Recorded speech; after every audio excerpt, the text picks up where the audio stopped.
नमस्ते सभी को। कैसे हैं आप लोग? I hope every one of you is doing fine. तो हम लोग का चैप्टर चल रहा है अभी cell the fundamental unit of life, जहां सबसे पहले वीडियो में हमने सेल के बारे में बेसिक इन्फॉर्मेशन जाना था, सेल क्या है, सेल थ्योरी क्या होता है। फिर नेक्स्ट वीडियो में हमने सेल के एक स्ट्रक्चर के बारे में बात किया था, सेल के बाउंड्री के बारे में बात किया था, and that boundary of cell is called cell membrane, है ना। जहाँ पे हमने आपको ये बताया था कि सेल मेम्ब्रेन एक यूनिवर्सल स्ट्रक्चर है, इसीलिए हम सबसे पहले इसके बारे में बात किए, क्योंकि ये हर सेल में प्रेजेंट होगा, whether it is prokaryotic, eukaryotic, plant cell और एनिमल सेल। तो सेल मेम्ब्रेन के बारे में बात किया था। फिर हमने वही सेल मेम्ब्रेन के स्ट्रक्चर के बारे में बात किया था कि सेल मेम्ब्रेन का स्ट्रक्चर कैसा रहता है, क्योंकि हम जानते हैं और हम पढ़े भी थे कि सेल मेम्ब्रेन प्रोटीन, लिपिड और कार्बोहाइड्रेट से बना होता है। तो फिर हमने देखा कि सेल मेम्ब्रेन का स्ट्रक्चर कैसा होता है। अलग अलग साइंटिस्ट आए, वो अपना अलग अलग मॉडल दिए। जैसे सबसे पहले आया था सैंडविच मॉडल, उसके बाद आया यूनिट मेम्ब्रेन मॉडल, और सबसे ज़्यादा जो लेटेस्ट मॉडल है और जो सबसे वाइडली एक्सेप्टेड है वो है फ्लूइड मोज़ेक मॉडल, है ना। तो थोड़ा सा हम लोग फ्लूइड मोज़ेक मॉडल अगर आपको एक्सप्लेन कर दें, क्योंकि आज का जो लेक्चर है वो तभी हम लोग को क्लियर होगा जब हम फ्लूइड मोज़ेक मॉडल को अच्छे से समझें। तो बाकी तो हम लोग को उतना ध्यान नहीं रखना है। फ्लूइड मोज़ेक मॉडल एक बार मैं आपको रिवाइज करवा दे रहा हूँ तुरंत। सबसे पहले तो इसको देने वाले साइंटिस्ट का नाम था सिंगर एंड निकोलसन, और according to Singer and Nicolson क्या बोल रहे हैं वो कि फॉस्फोलिपिड बाइलेयर के फॉर्म में अरेंज रहता है। कैसे अरेंज रहता है? बाइलेयर के फॉर्म में। जैसे मान के चलिए ये एक सेल मेम्ब्रेन है, तो मैं इस छोटे से पार्ट को यहाँ पे जूम करके दिखा रहा हूँ। ये थिकनेस है, ये आउटर सरफेस हुआ, ये है आउटर सरफेस, और ये इनर सरफेस हुआ, यानी कि इनर साइड ऑफ सेल, और ये भी है, इधर भी है inner side of cell.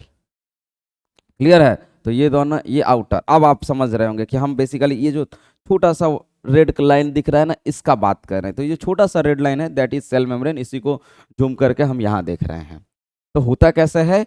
Phospholipid bilayer, यानी कि दो लेयर में अरेंज रहता है फॉस्फोलिपिड। और हम जानते हैं फॉस्फोलिपिड एक एम्फीपैथिक मॉलिक्यूल है, दैट मीन्स इसके पास दो एंड होता है, एक पोलर एंड और एक नॉन पोलर एंड, यानी कि एक हाइड्रोफिलिक एंड, एक hydrophobic and. Polar and soluble in water, ये जो हेड है ये सॉल्युबल इन वाटर है, और ये जो आपको टेल दिख रहा है it is insoluble in water. और टेल क्या होता है? It is a long chain of carbohydrate. Clear है? तो क्या क्या बात हुआ था कि फॉस्फोलिपिड बाइलेयर के फॉर्म में अरेंज रहता है, जहां पे हेड यानी कि हाइड्रोफिलिक एंड बाहर की तरफ होता है और टेल अंदर की तरफ होता है, और बीच में जगह जगह क्या प्रेजेंट होता है? प्रोटीन। इन मोज़ेक पैटर्न, रैंडम पैटर्न में बीच में जगह जगह प्रोटीन होगा। कोई फिक्स पैटर्न नहीं होता है प्रोटीन का, रैंडमली अरेंज होता है, इसीलिए बोलते हैं मोज़ेक पैटर्न। क्लियर है? इसीलिए इसको हम गुलाब जामुन मॉडल भी बोलते हैं। बिल्कुल उसी तरीके से जैसे शुगर सिरप यानी कि चाशनी में जगह जगह गुलाब जामुन प्रेजेंट होता है। तो चाशनी यानी कि फॉस्फोलिपिड का बाइलेयर, और जगह जगह गुलाब जामुन यानी कि जगह जगह क्या है? प्रोटीन है। क्लियर है? तो this is fluid mosaic model. ये मैंने आपको बहुत सिंपल में तुरंत समझा दिया। अगर आपको जरा सा भी दिक्कत हो रहा है तो आप तुरंत पिछले वीडियो में चले जाइए, जहां पे इसको हमने पूरे अच्छे से एक्सप्लेन किया है। ठीक है? तो अब आपको एक चीज समझ में आ गया होगा कि एक सेल मेम्ब्रेन का बाहर कौन सा पार्ट रहता है? हाइड्रोफिलिक। यानी सेल मेम्ब्रेन का बाहर वाला पार्ट, अगर ये सेल मेम्ब्रेन है, तो आउटर साइड भी पोलर, इनर साइड भी पोलर, और बीच वाला पार्ट नॉन पोलर। ये बीच वाला पार्ट क्या है? ये नॉन पोलर है, क्योंकि इसमें क्या है? टेल। ऊपर वाला पार्ट हेड का बना हुआ रहता है, लिपिड का, तो ये क्या है? पोलर है। और बीच वाला पार्ट क्या है? नॉन पोलर है। तो ये जो सेल मेम्ब्रेन है, इसका ये जो डॉटेड लाइन है, ये डॉटेड लाइन हेड दिखा रहा है जो कि दोनों तरफ है, और ये पोलर है। और बीच वाला जो कंटिन्यूअस लाइन है it is tail of both the layer, और ये कैसा होता है? Non polar. तो एक आपको सेल मेम्ब्रेन का बेसिक स्ट्रक्चर क्लियर हो गया कि एक सेल मेम्ब्रेन का बाहर वाला पार्ट पोलर, अंदर वाला पार्ट भी पोलर, और सेल मेम्ब्रेन का बीच वाला part non polar. Non polar यानी कि इनसॉल्युबल इन वाटर, और जो बाहर वाला पार्ट दोनों पोलर होता है, एक सेल के बाहर के तरफ और एक सेल के अंदर तरफ, मतलब सेल मेम्ब्रेन का दोनों बाहर वाला पार्ट। तो ये कैसा होता है? पोलर होता है, that means soluble in water. चलिए, तो आज का हमारा टॉपिक रहने वाला है ट्रांसपोर्ट अक्रॉस सेल मेम्ब्रेन। ये जो अलग अलग सब्सटेंस है, ये ट्रांसपोर्ट कैसे होते हैं। तो अभी जिन सब्सटेंस के बारे में हम बात कर रहे हैं ना, ये मॉलिक्यूलर लेवल पे देख रहे हैं कि अगर मॉलिक्यूल है तो कैसे ट्रांसपोर्ट होगा। एक दो मॉलिक्यूल का बात हो रहा है कि अगर सब्सटेंस मॉलिक्यूलर फॉर्म में ट्रांसपोर्ट हो रहा है, कुछ मॉलिक्यूल है, तो ये मॉलिक्यूल्स कैसे ट्रांसपोर्ट होता है। और फिर हम लोग देखेंगे कि बल्क ट्रांसपोर्ट कैसे होता है, अगर सामान ज़्यादा है तो ट्रांसपोर्ट कैसे होता है। दोनों ट्रांसपोर्ट का तरीका अलग अलग है। तो ये जो सब्सटेंस का ट्रांसपोर्ट है across cell membrane, that means cell के अंदर से बाहर जाना और सामान का बाहर से अंदर आना।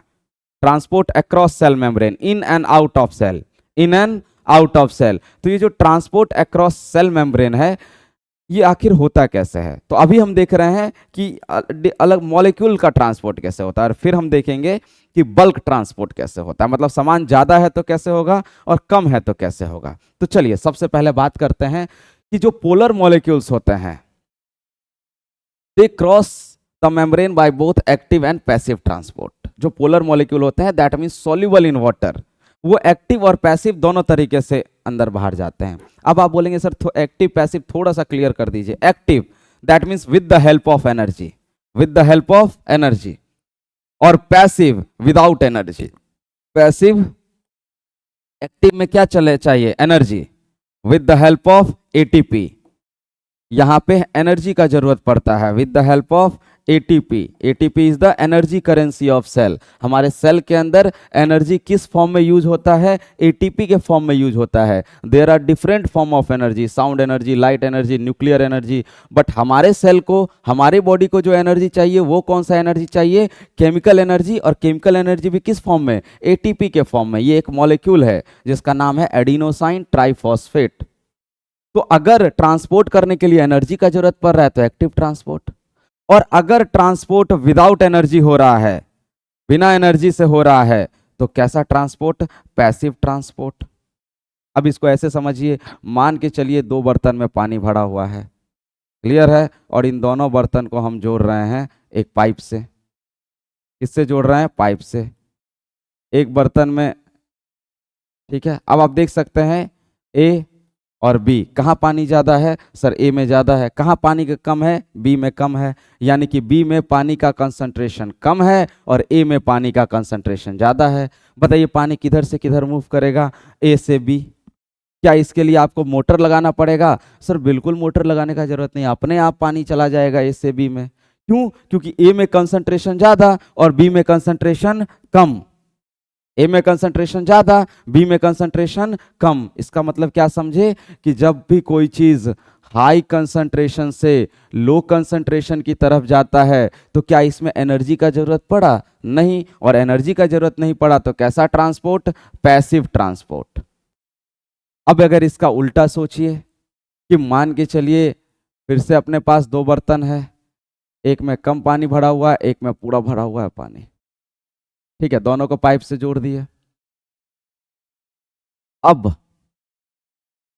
एक में पूरा पानी भरा हुआ है और एक में सिर्फ इतना पानी भरा हुआ है, ये है ए और ये है बी।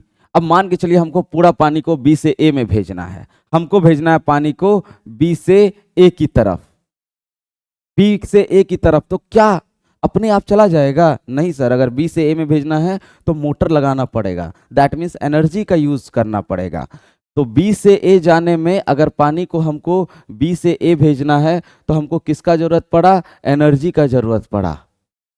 और क्यों एनर्जी का जरूरत पड़ा, क्योंकि बी में कैसा कंसंट्रेशन है, लो कंसंट्रेशन। बी में लो कंसंट्रेशन और ए में हाई कंसंट्रेशन।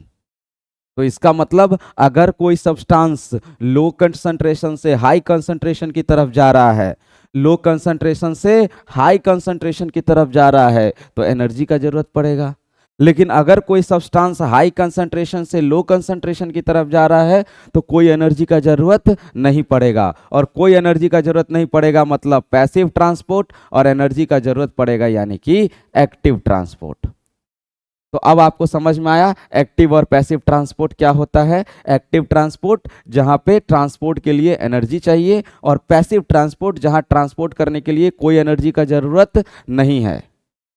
और पैसिव ट्रांसपोर्ट किधर से किधर होता है, हाई कंसंट्रेशन से लो कंसंट्रेशन की तरफ। और एक्टिव ट्रांसपोर्ट किधर से किधर होता है, एक्टिव ट्रांसपोर्ट होता है लो कंसंट्रेशन से हाई कंसंट्रेशन की तरफ। तो अगर कोई भी सब्सटेंस अपने लो कंसंट्रेशन से हाई कंसंट्रेशन की तरफ जा रहा है तो एनर्जी का जरूरत पड़ेगा, और अगर कोई सब्सटेंस अपने हाई कंसंट्रेशन से लो कंसंट्रेशन की तरफ आ रहा है तो कोई एनर्जी का जरूरत नहीं पड़ेगा। आप देख सकते हैं यहाँ पे ए से बी जाने में कोई एनर्जी का जरूरत पड़ा नहीं, क्योंकि ए में पानी ज़्यादा था, बी में पानी कम था, अपने आप बह गया, कोई एनर्जी का जरूरत नहीं पड़ गया। That means passive transport.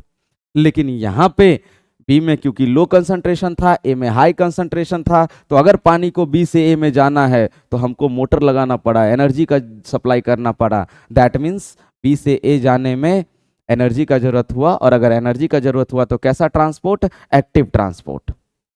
Clear है? तो अब आपको ये चीज क्लियर हो गया होगा कि why some substance transported actively and why some substance transported passively, just because it just depend on concentration. Concentration difference is just depend on concentration different, that is called concentration gradient. If the substance is moving from high concentration to low concentration, then it will not require energy. And if the substance is moving from low concentration to high concentration, then it will require energy, and this type of transport is called active transport, and without energy is called passive transport. अब let us take an example. Transport of glucose does not use energy, क्योंकि glucose का concentration blood में ज्यादा, cell के अंदर यानी कि cytoplasm में कम, क्योंकि ग्लूकोज साइटोप्लाज्म में क्या हो जा रहा है? ऑक्सीडाइज हो जा रहा है। साइटोप्लाज्म के अंदर ग्लूकोज क्या होता है? ऑक्सीडाइज हो जाता है, और इससे क्या रिलीज हो जाता है? एनर्जी। तो साइटोप्लाज्म के अंदर ग्लूकोज का कंसंट्रेशन कम, और blood continue carbohydrate digested glucose को एब्जॉर्ब कर रहा है, जिसके वजह से ब्लड के अंदर ग्लूकोज का कंसंट्रेशन क्या रहता है? ज्यादा रहता है, और साइटोप्लाज्म में कम रहता है। इसीलिए high concentration to low concentration without energy. तो transport of glucose does not use energy. लेकिन वहीं पे transport of sodium ion, potassium ion, इसके लिए एनर्जी चाहिए। क्यों? क्योंकि ये लो कंसंट्रेशन से हाई कंसंट्रेशन की तरफ जा रहा है। ब्लड में इसका कंसंट्रेशन लो, या फिर लिम्फ एक्स्ट्रा सेलुलर फ्लूइड में इसका कंसंट्रेशन लो, और सेल के अंदर इसका कंसंट्रेशन हाई। तो सोडियम और पोटासियम आयन के लिए एनर्जी का जरूरत है, बट ग्लूकोज के लिए कोई एनर्जी का जरूरत नहीं है, ये बिना एनर्जी के चला जाएगा फ्रॉम ब्लड टू सेल। तो आई होप ये क्लियर हो गया होगा। अब थोड़ा सा आगे बढ़ते हैं, अलग अलग सब्सटेंस कैसे ट्रांसपोर्ट होता है। देखिए, अगर कोई सब्सटेंस लिपिड सॉल्यूबल है, कैसा है? लिपिड सॉल्यूबल, यानी कि अगर कोई सब्सटेंस नॉन पोलर है, लिपिड भी कैसा? नॉन पोलर, और अगर कोई चीज लिपिड में सॉल्यूबल है, इसका मतलब वो भी कैसा है? Non polar. तो अगर कोई सब्सटेंस नॉन पोलर है, छोटा छोटा मॉलिक्यूल है, ऑक्सीजन, CO2, ये डायरेक्ट क्रॉस कर जाएगा। It cross the membrane directly. क्यों? क्योंकि अंदर वाला जो पार्ट है, ये वाला जो बीच वाला आपको पार्ट दिख रहा है, ये क्या है? टेल। ये क्या है? Tail of phospholipid layer. ये क्या है? Tail of phospholipid bilayer. Phospholipid bilayer का ये क्या है? टेल है। और हम जानते हैं कि फॉस्फोलिपिड का बाइलेयर का टेल कैसा होता है? नॉन पोलर होता है।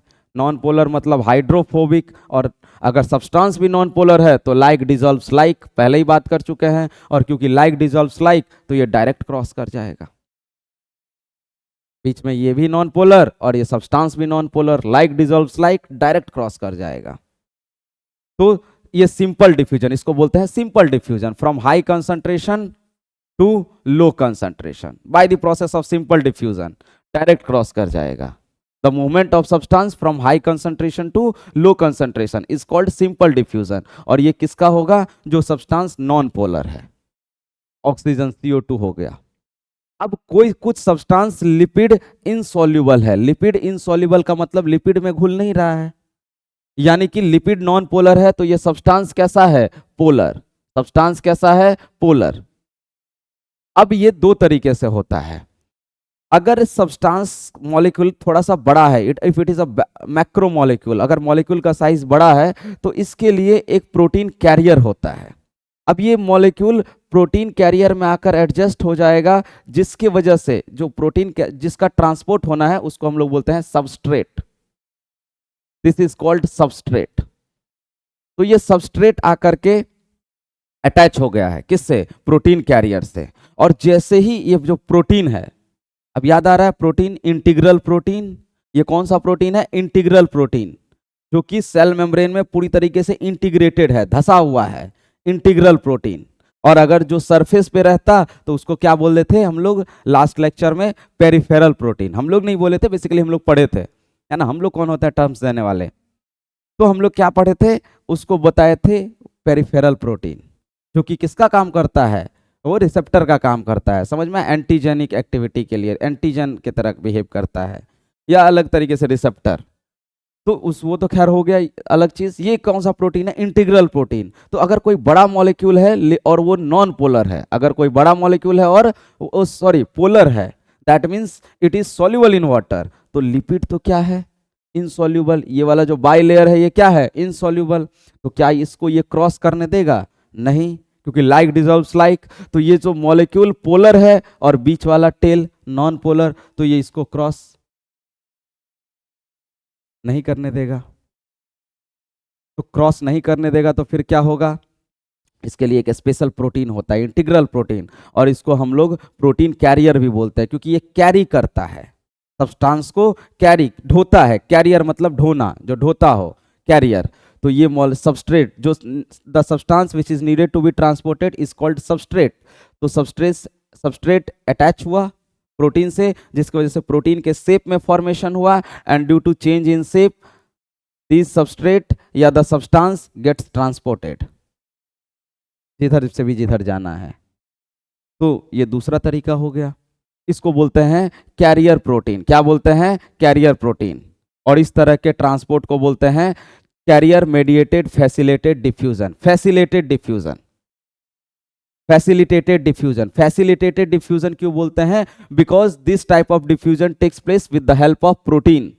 यहां पे कोई प्रोटीन का जरूरत नहीं पड़ा, सिंपल डिफ्यूजन। बट यहां भी सब्सटेंस का मूवमेंट हो रहा है from high concentration to low concentration, but with the help of protein carrier, and that is why this type of transport is called carrier mediated facilitated diffusion. क्योंकि यहां पे diffusion के लिए किसका जरूरत पड़ रहा है? प्रोटीन का। बिकॉज द सबस्ट्रेट या the substance which is needed to be transported is polar, and as we know the tail of the lipid is non polar, so this substance cannot cross membrane directly, क्योंकि ये polar है और बीच में non polar. सो ये move कर रहा है from high concentration to low concentration, but with the help of protein. और ये प्रोटीन को अगर प्रोटीन के थ्रू हो रहा है तो then this type of transport is called facilitated diffusion. क्या बोलते हैं इसको? Facilitated diffusion. तीसरा पे आते हैं। अब अगर कोई मॉलिक्यूल है तो polar he, that means lipid insoluble है, बट बहुत स्मॉल है, बहुत छोटा है, तो इसके लिए क्या होता है? चैनल प्रोटीन होता है। एक प्रोटीन होता है जिसमें एक प्रॉपर होल होता है, प्रॉपर शेप का, and these molecule cross directly. This is called channel mediated facilitated diffusion, facilitated diffusion. अंतर देखिएगा, यहाँ पे क्या हुआ? चैनल कैरियर मेडिएटेड में क्या हुआ? Substrate bind to protein, substrate protein से आकर जुड़ा, जिसकी वजह से प्रोटीन के शेप में फॉर्मेशन हुआ, and due to the change in shape the substance gets transported. तो this is called carrier mediated facilitated diffusion. इसको बोलते हैं carrier protein, carrier meditated facilitated diffusion. यहां भी प्रोटीन का जरूरत है, बट यहां पे कोई शेप चेंज नहीं हुआ, बल्कि एक छोटा सा पैसेज है, उस पैसेज के थ्रू, चैनल जैसा पैसेज है, इस पैसेज या चैनल के थ्रू सब्सटेंस डायरेक्ट क्रॉस कर गया। So this type of transport is called channel meditated channel, sorry थोड़ा सा प्रोनाउंसिएशन में दिक्कत आ रहा है, channel mediated facilitated diffusion. Channel mediated facilitated diffusion, इसको बोलते हैं फैसिलिटेटेड डिफ्यूजन। तो ये जो दोनों डिफ्यूजन है, यहां दोनों सब्सटेंस मूव कर रहा है from high concentration to low concentration, but with the help of protein, and that is why these are called facilitated, क्या बोलते हैं इसको? Facilitated diffusion, facilitated diffusion. यहाँ पे substance crosses the membrane directly without any protein. तो this type of diffusion is called simple diffusion. From high concentration to low concentration हो रहा है तीनों में, from high to low. But यहाँ पे कोई प्रोटीन का जरूरत नहीं है. क्यों? क्योंकि जो सब्सटेंस है वो लिपिड सॉल्युबल है, यानी कि नॉन पोलर है, so it can cross the membrane directly. But यहाँ पे जो सब्सटेंस है इन दोनों जगह में ये पोलर है, that means it is lipid insoluble. और बीच वाला पार्ट कैसा होता है? Phospholipid, tail of phospholipid bilayer कैसा होता है? Non polar. So this substance cannot cross the membrane directly because tail of bilayer is non polar. तो ये क्रॉस ही नहीं कर सकता है क्योंकि ये पोलर है, ये नॉन पोलर है, डिसॉल्व नहीं होगा तो क्रॉस नहीं होगा. तो for these substance, for these polar substance there is integral protein present. In some protein, change in shape leads to transport. In some protein, change in shape leads to transport. So this type of transport is called carrier mediated facilitated diffusion. And in some protein, there is a channel through which substance transported.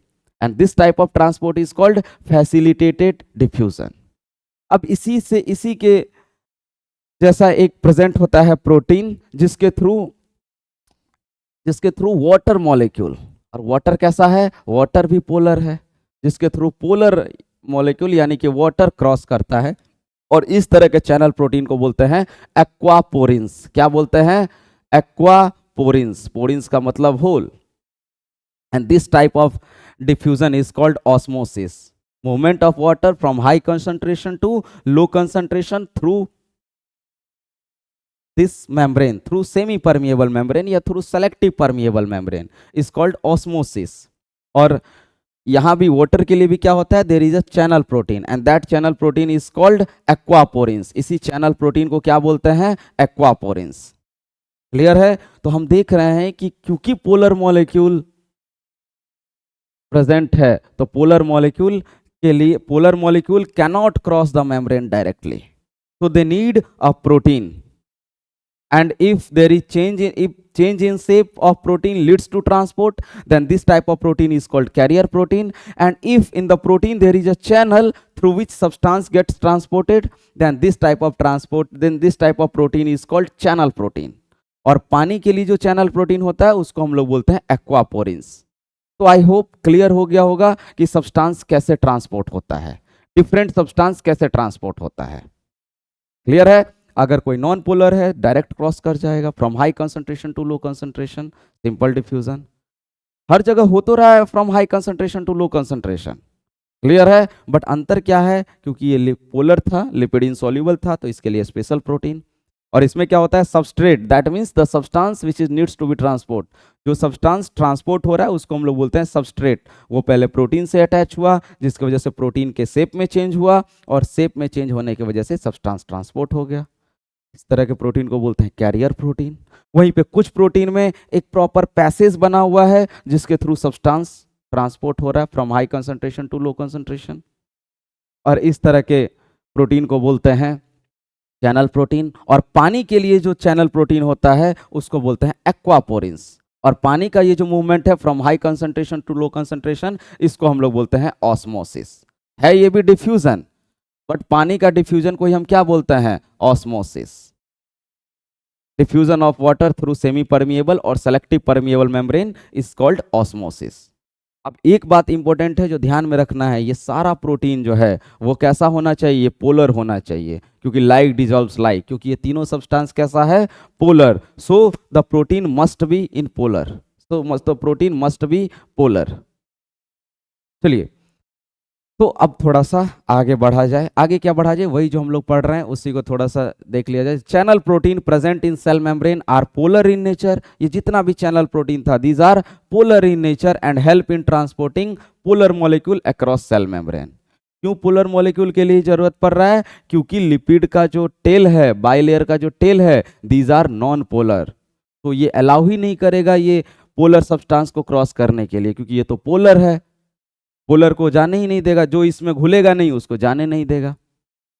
और छोटा छोटा जो non polar molecule है, small non polar molecule such as oxygen, carbon dioxide which is soluble in lipid, that means they are non polar. तो it can cross the cell membrane, readily cross the cell membrane. ये देखिए ना, ये direct cross कर गया. by the process of simple diffusion. These directly cross. तो ये तो हो गया कि अगर सब्सटेंस थोड़ा बहुत है, तो अगर मॉलिक्यूलर लेवल पे है तो कुछ पर्टिकुलर मॉलिक्यूल है, 100 मॉलिक्यूल हो गया, 200 मॉलिक्यूल हो गया, थोड़ा बहुत है तो इस तरीके से ट्रांसपोर्ट होता है, या तो डायरेक्ट क्रॉस कर गया या फिर चैनल मेडिएटेड फैसिलिटेटेड डिफ्यूजन। लेकिन सोचिए अगर सब्सटेंस बल्क में है, तो एकदम बढ़कर है, तो ज्यादा है, तो फिर बल्क ट्रांसपोर्ट को हम लोग बोलते हैं इंडोसाइटोसिस।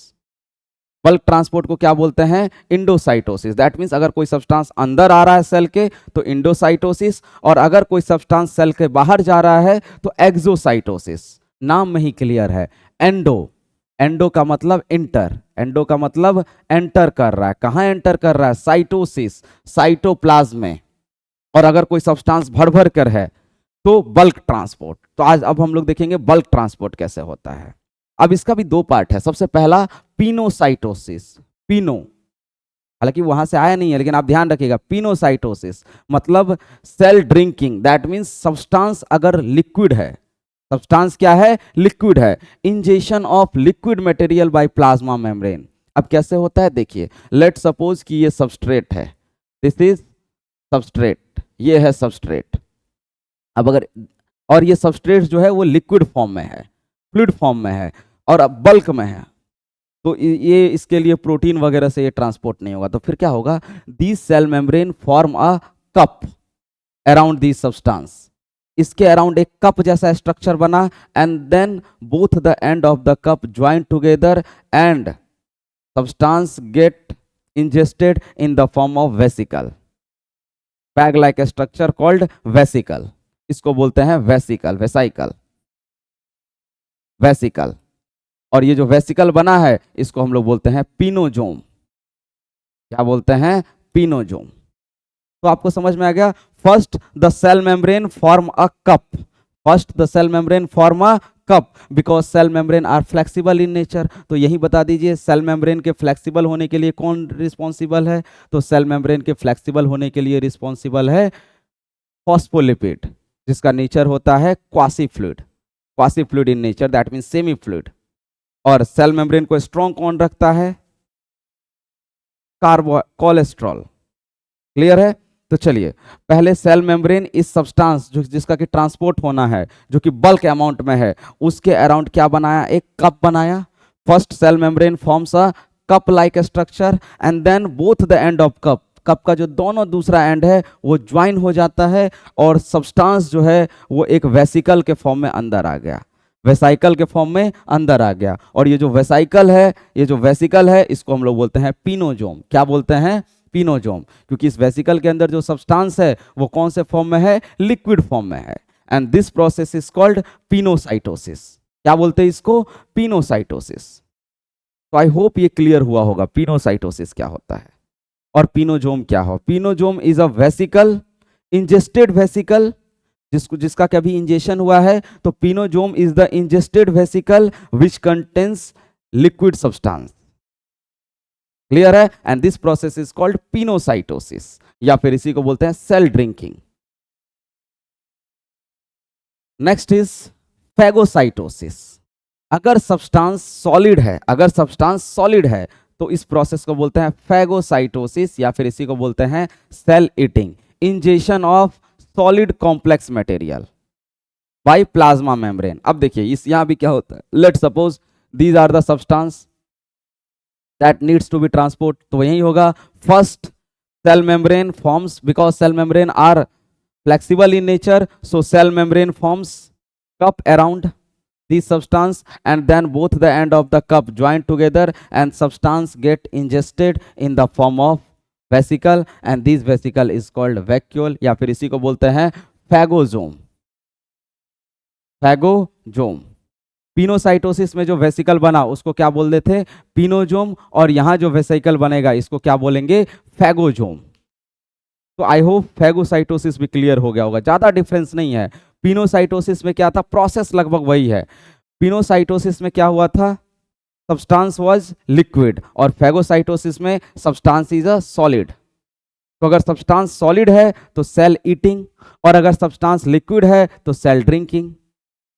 फैगोसाइटोसिस सेल ईटिंग, और पिनोसाइटोसिस सेल ड्रिंकिंग। प्रोसेस वही है, first cell membrane, because cell membrane is flexible in nature, so it forms cup like structure around the substance, and then both the end of the cup join together and substance get ingested in the form of vesicle. And if the substance is liquid, then this vesicle is called pinosome, and if the substance is solid, then this vesicle is called phagosome. अगर substance liquid है तो ये जो vesicle है इसको पिनोजोम बोलते हैं, और अगर सब्सटेंस सॉलिड है तो इस वेसिकल को फैगोजोम बोलते हैं। चलिए, तो ये तो हो गया इंडोसाइटोसिस। यहां दोनों जगह क्या हो रहा था, कोई सब्सटेंस सेल के अंदर आ रहा है। अब अगर कोई सब्सटेंस सेल के बाहर जाना है तो this process is called exocytosis. क्या बोलते हैं इसको, एक्सोसाइटोसिस, या फिर इम्यूसाइटोसिस, या फिर इसको सेल वोमिटिंग बोलते हैं, या फिर इसको सेल सिक्रीशन भी बोलते हैं। अगर सब्सटेंस अनडाइजेस्टेड फूड है, वेस्ट मटेरियल है, तो इसको सेल वोमिटिंग बोलते हैं। और अगर कोई सब्सटेंस यूजफुल है वो बाहर जा रहा है तो उसको सेल सिक्रीशन बोलते हैं। अंतर बस इतना ही है, when useful material come out then it is called secretion. अगर कोई यूजफुल मटेरियल बाहर जा रहा है तो सिक्रीशन, और अगर कोई अनवांटेड सब्सटेंस बाहर जा रहा है तो ये हो गया सेल इजेशन। एक्सोसाइटोसिस कैसे होता है सुनिए। First, the substance which needs to be transported outside, जिस सब्सटेंस को ट्रांसपोर्ट होना है इसके अराउंड पहले एक मेम्ब्रेनस स्ट्रक्चर बनता है। क्या बना, मेम्ब्रेनस स्ट्रक्चर। वैक्यूल भी हम लोग बोलते हैं, वेसिकल बोलते हैं। तो first a membrane forms around the substance which needs to be transported outside, बन गया। अब साइटोप्लाज्म जो होता है ना, ये जो साइटोप्लाज्म है कोई भी सेल का, ये स्ट्रीमिंग नेचर का होता है। स्ट्रीमिंग नेचर मतलब समझ में आ गया, घूमते रहता है धीरे धीरे धीरे धीरे। Cytoplasm is streaming in nature, cytoplasm is streaming nature. अब ये मान के चलिए यहाँ पे था सब्सटेंस, इस वैक्यूल के अंदर सब्सटेंस, इसको कि बाहर भेजना है, ठीक है। अब जब ये स्ट्रीमिंग नेचर का होगा तो ये जो छोटा सा वेसिकल है ये किधर की तरफ मूव करेगा, क्योंकि ये बल्की हो जाता है, भारी हो जाता है, क्योंकि इसके अंदर सामान भरा हुआ है। तो ये भारी होने की वजह से पेरिफेरल साइड में जाता है, मतलब बाहर की तरफ भागता है, क्योंकि ये भारी है। और साइटोप्लाज्म स्ट्रीमिंग नेचर का है, जिसके कंटिन्यूटी के लिए रिस्पॉन्सिबल है एक cell organelles which is called endoplasmic reticulum, जो कि साइटोप्लाज्म में कंटिन्यूटी को मेंटेन करता है। तो साइटोप्लाज्म स्ट्रीमिंग नेचर का है, ये घूम रहा है, और जब ये साइटोप्लाज्म स्ट्रीम करेगा तो ये जो वैक्यूल है, क्योंकि इसके अंदर सामान भरा हुआ है, ये भारी है, तो ये बाहर की तरफ आएगा। जैसे जैसे ये घूमता रहेगा ये बाहर की तरफ आएगा, और बाहर की तरफ आते आते ये जैसे ही मेम्ब्रेन से जहाँ भी सेल मेम्ब्रेन से ये अटैच होता है, टकराता है, उस जगह मेम्ब्रेन ब्रस्ट कर जाता है और ये सारा सब्सटेंस बाहर आ गया। क्लियर है। First, the substance which needs to be transported is packed in a vesicle, and due to a streaming nature of cytoplasm these vesicle move towards cell membrane। streaming nature के वजह से ये जो vesicle है ये किधर की तरफ जा रहा है, बाहर की तरफ, और बाहर यानी दूर की तरफ जा रहा है। दूर में क्या है, सेल मेम्ब्रेन। और जैसे ही ये जहाँ से सेल मेम्ब्रेन से कोलाइड करता है वहाँ से सेल मेम्ब्रेन ब्रस्ट हो गया, सब्सटेंस बाहर आ गया, सब्सटेंस बाहर आ गया। और अगर वो सब्सटेंस वेस्ट मटेरियल है तो इसको बोलते हैं सेल वोमिटिंग, एक्सोसाइटोसिस या इम्यूसाइटोसिस। और अगर ये सब्सटेंस यूजफुल है, कोई प्रोटीन है, कोई लिपिड है जो कि सेल बनाया है, तो अगर ये सब्सटेंस यूजफुल है तो इसको बोलते हैं सेल सिक्रीशन। क्या कहते हैं, सेल सिक्रीशन। तो आई होप कि ये क्लियर हो गया होगा, है ना। तो ट्रांसपोर्ट कैसे होता है सेल के अक्रॉस। तो सबसे पहले हमने देखा कि अगर थोड़ा बहुत सामान है तो फिर कैसे ट्रांसपोर्ट होगा, एक्टिवली या पैसिवली, मेम्ब्रेन के थ्रू। और अगर कोई नॉन पोलर है तब तो वो डायरेक्ट क्रॉस कर जाएगा, उसको क्रॉस करने में कोई दिक्कत नहीं है, नॉन पोलर यानी कि हाइड्रोफोबिक। और अगर पोलर है तो ये डायरेक्ट क्रॉस नहीं करेगा, क्योंकि मेम्ब्रेन का जो बाइलेयर होता है लिपिड वो तो नॉन पोलर होता है, तो फिर इसके लिए स्पेशल प्रोटीन होता है। अगर प्रोटीन का शेप और साइज बदल रहा है तो कैरियर प्रोटीन, और अगर प्रोटीन में एक पैसेज है तो चैनल प्रोटीन। तो ये तो हो गया छोटा। अगर ज़्यादा सामान है, बल्क ट्रांसपोर्ट है, तो इंडोसाइटोसिस। पहले मेम्ब्रेन उस सब्सटेंस के अराउंड कप बनाएगा, फिर कप का दोनों एंड ज्वाइन करेगा, सब्सटेंस अंदर आ गया। अगर लिक्विड सब्सटेंस अंदर आ रहा है तो पिनोसाइटोसिस, तो वो जो वेसिकल बना है उसको पिनोजोम बोलते हैं। और अगर कोई सॉलिड सब्सटेंस अंदर आ रहा है तो फैगोसाइटोसिस, और वो जो वेसिकल बना है दैट इज फैगोजोम। और अगर कोई सब्सटेंस बाहर जा रहा है तो एक्सोसाइटोसिस। क्लियर है? चलिए एक क्वेश्चन देखते हैं नीट 2022 का फेज 2 का, जहां जब भी हम लोग का जिस टॉपिक से रिलेटेड क्वेश्चन होगा उसको हम लोग वहीं कवर कर लेंगे। Which type of substance would face difficulty to pass through the cell membrane? Cell membrane से पास होने में किसको डिफिकल्टी होगा? कौन से सब्सटेंस को? Substance soluble in lipid? नहीं, अभी हम देखें soluble in lipid they can cross the membrane directly. Substance with hydrophobic moiety? Hydrophobic का मतलब ही क्या हुआ? वाटर हीटिंग, जो वाटर में इनसॉल्युबल है यानी कि नॉन पोलर, यानी कि लिपिड सॉल्युबल, तो ये भी डायरेक्ट क्रॉस कर जाएगा। सब्सटेंस विथ हाइड्रोफिलिक, हाँ हाइड्रोफिलिक यानी कि पोलर, जिसका हाइड्रोफिलिक मॉइटी होता है दैट मीन्स पोलर सब्सटेंस। तो पोलर सब्सटेंस को तो डिफिकल्टी हो रहा था, क्यों? क्योंकि लिपिड के बाइलेयर के टेल की वजह से, क्योंकि टेल कैसा है? टेल कैसा होता है? हाइड्रोफोबिक, तो इसीलिए क्रॉस करने नहीं दे रहा था। All substance irrespective? नहीं, ऑल सब्सटेंस तो नहीं होगा, ऑप्शन सी। तो इसका राइट आंसर क्या है? Option C, substance with hydrophilic moiety. Clear है? Polar substance that means polar substance soluble in water, they face difficulty to in transportation. और रीजन आपको पता है, क्योंकि लिपिड के बाइलेयर का जो टेल है दैट इज नॉन पोलर, तो they did not allow, they can't allow water soluble molecule या फिर molecular with hydrophilic moiety to cross the membrane directly, that is why they face difficulty. So the correct answer is option C. So I hope it is clear how different substance gets transported across cell membrane. So in next video we will talk about other cell organelles. Till then, thank you.